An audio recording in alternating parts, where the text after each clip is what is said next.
Okay, so we're reading the BFG. We're on chapter 11, which is called Journey to Dream Country. And if you're following in this version of the book, we're starting on page 62. Okay? So, after the mad Frobscottle party was over, Sophie settled herself again on top of the enormous table. "You's feeling better now?" asked the BFG. "Oh, much better, thank you," Sophie said.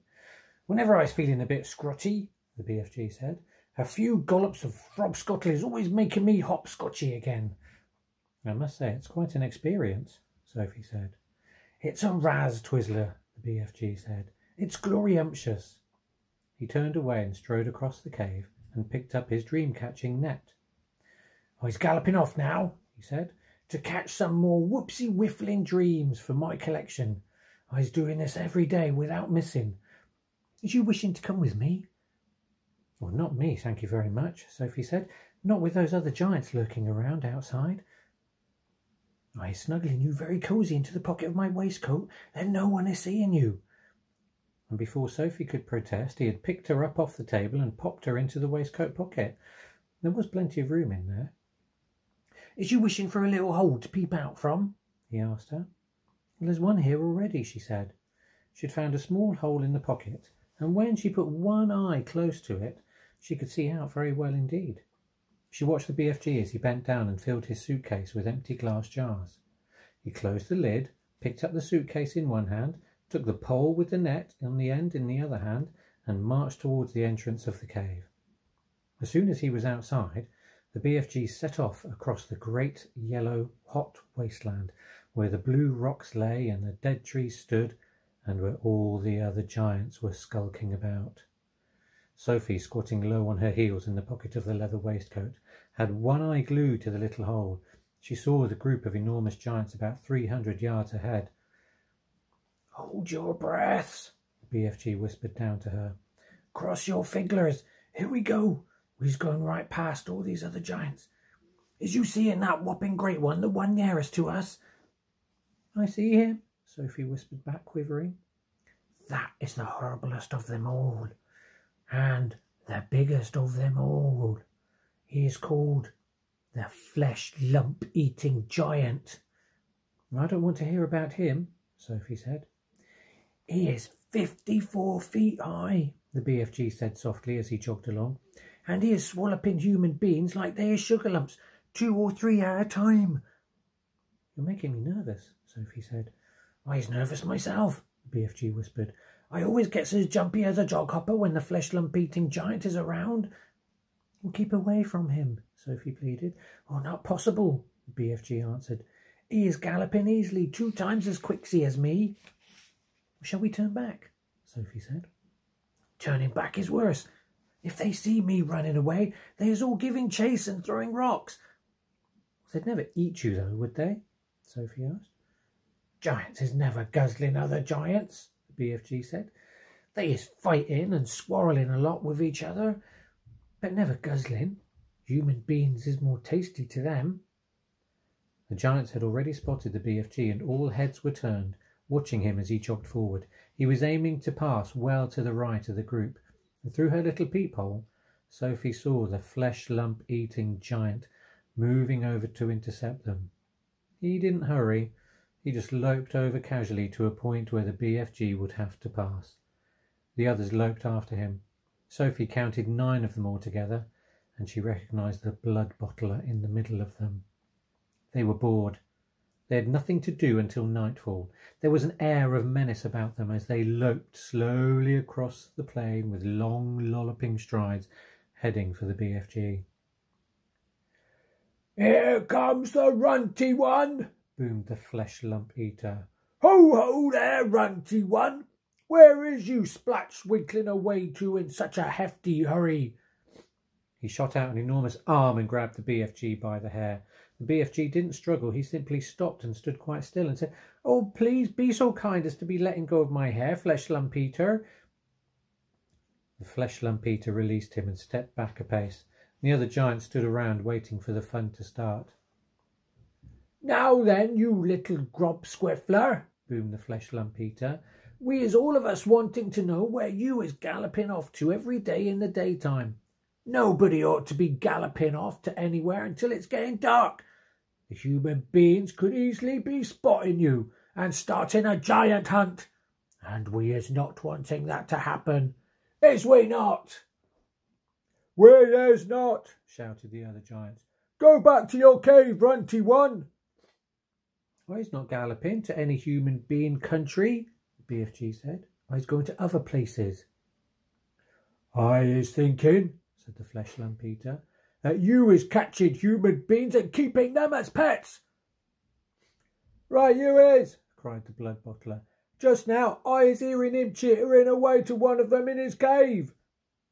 Well, you is welcome to go and search my cave from frack to bunt, BFG answered. You can go looking into every crook and nanny. There's no human beans or stringy beans or runner beans or jelly beans or any other beans in here. Sophie crouched still as a mouse inside the BFG's pocket. She hardly dared breathe. She was terrified she might sneeze.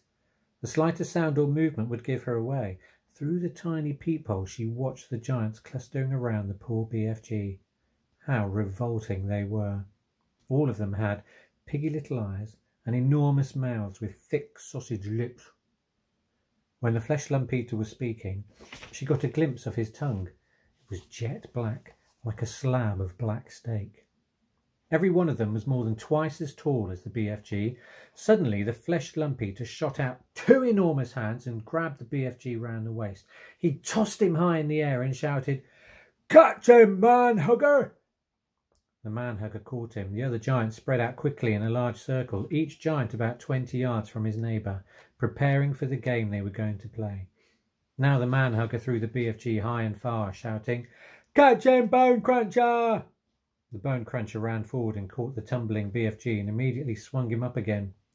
"Catch him, Child Chewer!" And so it went on. The giants were playing ball with the BFG, vying with each other to see who could throw him the highest. Sophie dug her nails into the sides of the pocket, trying to prevent herself from tumbling out when she was upside down. She felt as though she were in a barrel going over Niagara Falls. And all the time there was the fearful danger that one of the giants would fail to catch the BFG and he would go crashing to the ground. "Catch him, Meat Dripper! Catch him, Gizzard Gulper! Catch him, Maid Musher! Catch him, Blood Bottler! Catch him! Catch him! Catch him!" In the end they got bored with this game. They dumped the poor BFG on the ground. He was dazed and shattered. They gave him a few kicks and shouting, "Run, you little runt! Let us be seeing how fast you is galloping!" The BFG ran. What else could he do? The giants picked up rocks and hurled them after him. He managed to dodge them. "Ruddy little runt!"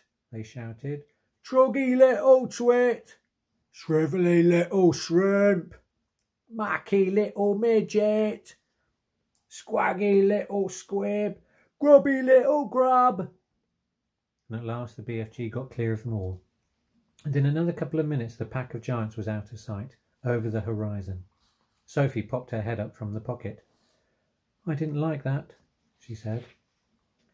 "Phew," said the BFG. "Few and far between.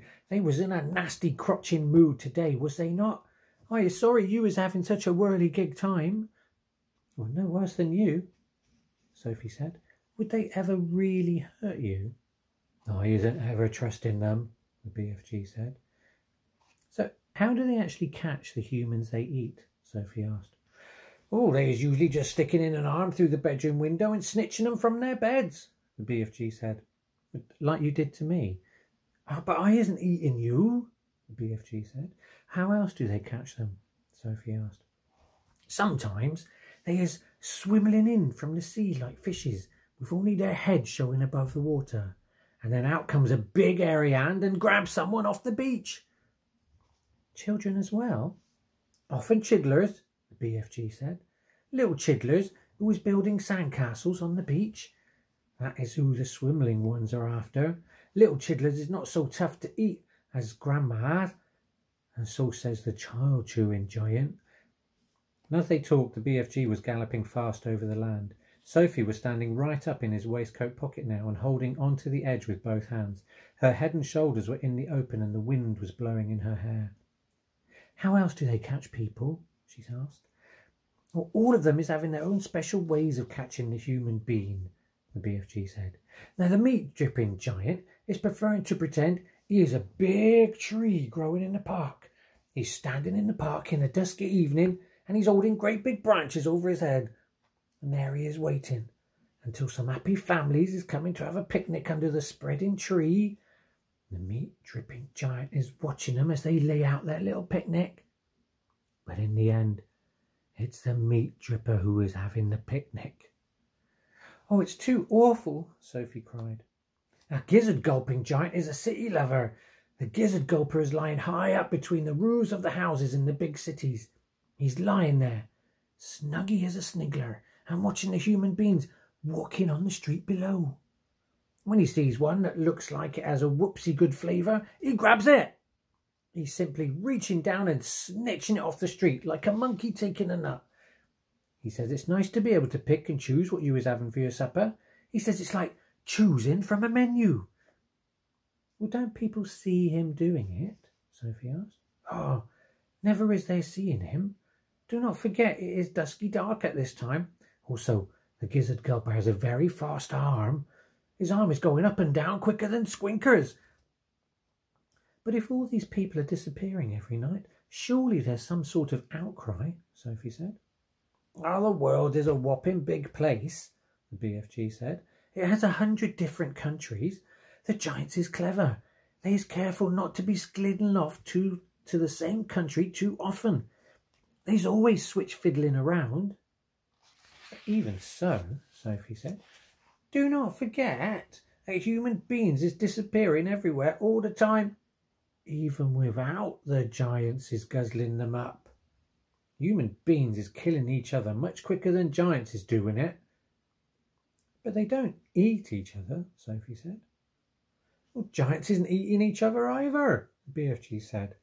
"Nor is giants killing each other. Giants is not very lovely, but they is not killing each other. Nor is crocodile-dillies killing other crocodile-dillies. Nor is pussycats killing pussycats." "They kill mice," Sophie said. "Ah, but they is not killing their own kind," the BFG said. "Human beings is the only animals that is killing their own kind." "But don't poisonous snakes kill each other?" Sophie asked. She was searching desperately for another creature that behaved as badly as the human. "Even poison-owl snakes is never killing each other. Nor is the most fearsome creatures like tigers and rhinoceroses. None of them is ever killing their own kind. Have you ever thought about that?" Sophie kept silent. "I is not understanding human beings at all," the BFG said. "You is a human being, and you is saying it's grizzling and origust for giants to be in human beings. Right or left?" "Right," Sophie said. "But human beings is squishing each other all the time. They is shooting guns and going up in aeroplanes to drop their bombs on each other's heads every week. Human beings is always killing other human beings." He was right. Of course he was right, and Sophie knew it. She was beginning to wonder whether humans were actually any better than giants. "Even so," she said, defending her own race, "I think it's rotten that those foul giants should go off every night to eat humans. Humans have never done them any harm." "That is what the little piggy wig is saying every day," the BFG answered. "He is saying, 'I have never done any harm to the human being, so why should he be eating me?'" "Oh dear," Sophie said. "The human beings is making rules to suit themselves," the BFG went on. "But the rules they is making, they do not suit the little piggy wiggies. Am I right or left?" "Right," Sophie said.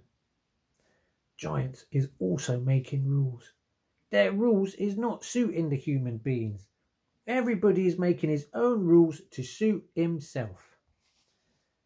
"But you don't like it that those beastly giants are eating humans every night, do you?" Sophie asked. "I do not," the BFG answered firmly. "One right is not making two lefts." "Is you quite cosy down there in my pocket?" he asked. "I'm fine," Sophie said. And then suddenly once again the BFG went into that magical top gear of his. He began hurtling forward with phenomenal leaps. His speed was unbelievable. The landscape became blurred, and again Sophie had to duck down out of the whistling gale to save her head from being blown off her shoulders. She crouched in the pocket and listened to the wind screaming past. It came knifing in through the tiny peephole in the pocket and whooshed around her like a hurricane. But this time the BFG didn't stay in top gear long. It seemed as though he had some barrier to cross, a vast mountain perhaps, or an ocean, or a great desert. But having crossed it, he once again slowed down to his normal gallop, and Sophie was able to pop her head up and look out once more at the view. She noticed immediately that they were now in an altogether paler country. The sun had disappeared above a film of vapour. The air was becoming cooler every minute. The land was flat and treeless, and there seemed to be no colour in it at all. Every minute the mist became thicker, the air became colder still, and everything became paler and paler, until soon there was nothing but grey and white all around them. They were in a country of swirling mists and ghostly vapours. There was some sort of grass underfoot, but it was not green, it was ashy grey.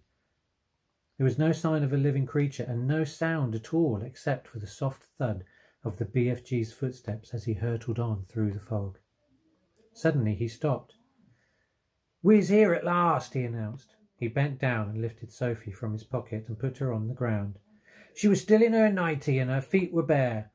She shivered and stared around her at the swirling mists and ghostly vapours. "Where are we?" she asked. Wrong voice. "Where are we?" she asked.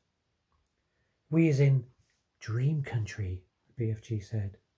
"This is where all dreams are beginning." And that's the end of that chapter. Now, if you wanted something fun to look out for, have a look online and see if you can find what it was like for people who went over Niagara Falls in a barrel. While she was being tossed around in the BFG's pocket, Sophie said she felt like she had gone over Niagara Falls in the barrel. People used to do that. It wasn't a very clever thing to do. But have a look, see if you can find out something about people going over Niagara Falls in barrels. And hopefully I'll be able to see you tomorrow with the next chapter. Bye.